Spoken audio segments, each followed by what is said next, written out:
আমরা রেডি হয়ে গেছি, এখন আমরা তিনজনে যাচ্ছি স্বপ্ন উড়ানকে নিয়ে।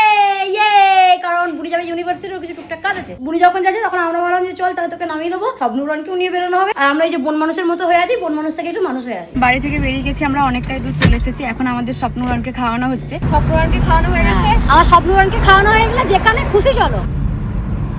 তাহলে যা তোরা, আমি ইউনিভার্সিটি চলে এসেছি। এখন এবার হাঁটছি ডিপার্টমেন্ট অব্দি যাওয়ার জন্য।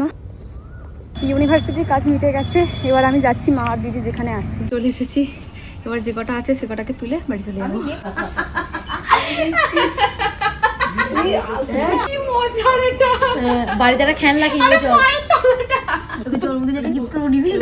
ভালো জিনিস কিনলো। চলো, আমার মা এখন লিফটে চলেছে, আমার মা বলছে মনে ভয় লাগছে নেমে যায়। কি পরিমাণ মেঘ করেছে, প্রচুর মেঘ করেছে। চো চো চো তাড়াতাড়ি চো, বৃষ্টি শুরু হয়ে গেছে, বৃষ্টি পড়ছে আর আমরা এখন গাড়িতে।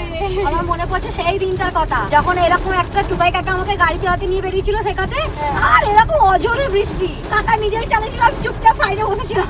বেশ ভালো লাগছে কিন্তু। ওরে বাপরে বৃষ্টি হচ্ছে, বৃষ্টিতে কিছু দেখাই যাচ্ছে না। কিচ্ছু দেখা যাচ্ছে না, মানে শুধু চার চাকায় যেগুলো আছে ওনারা যাচ্ছেন, বাকি কিচ্ছু যাওয়া যাচ্ছে না, রাস্তাঘাট কিছু দেখাই যাচ্ছে না।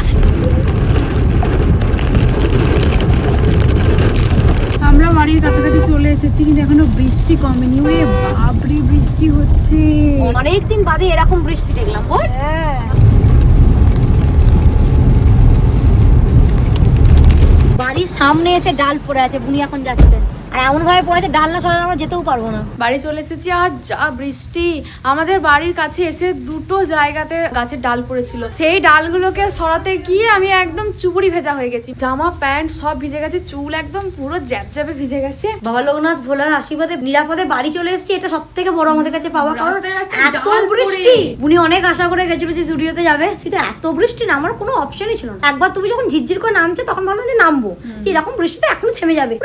বাপরে বৃষ্টি থামার আর উপায় নেই। এখন বাড়িতে এসে এখন তাও মনে হচ্ছে যে একটু যেন বৃষ্টিটা একটু ধরলো, মানে তুমুল বৃষ্টি হয়েছে, প্রচুর বৃষ্টি। খুব আশা করেছিলাম যে যাবো, নালে তো বাসেও চলে যেতে পারতাম। দিয়ে মাকে আর দিদিকে জোর করে, মা দিদিও বললো যে তাহলে আইব্রো করে নেবো চল, আর একেবারে তোর তুই জমা কিনবি বলছিস সেটাও কেনা হয়ে যাবে, তোর ইউনিভার্সিটি কাজটাও মেটা হয়ে যাবে। সেই জন্য আরো গেলাম, নাহলে আজকে আমাদের যাওয়ার কথা ছিল না, আমাদের কাল যাওয়ার কথা ছিল। ছুটি নিয়ে যেতাম কালকে আমি আর বুড়ি, কিন্তু আজকে ওই জন্যই গেলাম যে মাও দেখে দেবে, জামা নেবে বলছে। আমরা মায়ের চয়েস থেকে খুব কম পড়ি, মা গেলে খুব ভালো লাগে, মানে মা যদি পারমিশন দিতে যে হ্যাঁ এটা পর, তাহলে জানি এটা সেরা। এবার কিনে নিয়ে আসি, মা বলে হ্যাঁ ভালো হয়েছে, সেটা আলাদা ব্যাপার। অনেক সময় পরিস্থিতি থাকে না মায়ের যাওয়া, কিন্তু মাকে আরো জোর করে মা 7 সকালে রান্না করে নিল, যে যাবে বলে স্টুডিওতে ঘুরবো, একটু দেখবো, দেখে দেখে কিনবো একটু, কিন্তু কপালে নাই কো ঘি ঠকঠকালে হবে।